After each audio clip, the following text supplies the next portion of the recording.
madam जाजाबर नाटक भोलाशंकर आज्ञा कोटा भल नाटक वर्तमान सिंहवाइन दुईटा जाक भल नाटक लोक बहुत ग्रहण करुँच जेहेतु आम भोलाशंकर भाइराल नाटक आरंभ लोक मैंने भल पाइबा दे चलती सबू जाक खाली जाजाबर भोलाशंकर नुह अधिक लोक कौन रोच सबू नाटक प्राय आमर हाउसफुल जाऊँगी आउ गोटे नाटक चलती एथुअंते कलिजुग शेष जोटा आम फास्ट नाइट चलुची नाटकटा से नाटक भी बहुत भल होती कौन अच्छे आपंकर डायलॉग सेटा भाई भौणी स्टोरी को लेकिन नाटकटा सेटा लव स्टोरी नुह फैमिली स्टोरी भाई भौणी को लेकिन भौणी की तम स्वामी भाई की कौन कहते भाई भौणी तो सेटा लास्ट रे जना पड़ुची 8 नंबर सीन रे आ जोठी भेट होची भाई भौणी आज पर्यंत आमर 8टा 9टा कैंप सरिलाणी मासे पाखापाखि आम यात्रा कलुणी से सीन रे प्रत्येकटी लोकंक आखिरे आम लुह देखीछु सोशल मीडिया रे भी वायरल होची आपण देखिथिबे से सीन प्रत्येकटी लोकंक आखिरे आम लुह देखीछु नाटक गुडा आमर बहुत भल होईछि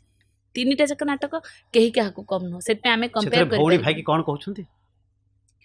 सेटा सीन एमिति हेछि जे भाई भौणी को भलो पाउची बाहा हवा पाई किंतु जानिनु आमे भाई भौणी बोली अच्छा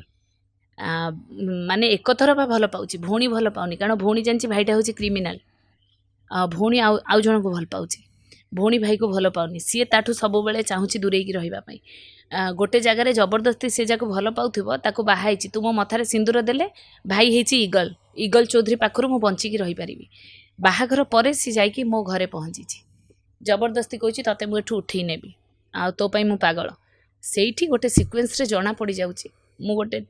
आमर गोटे सिक्वेन्स थिला छवि बही सिलट मोर होची सिलट मो भाई रो होची छवि बही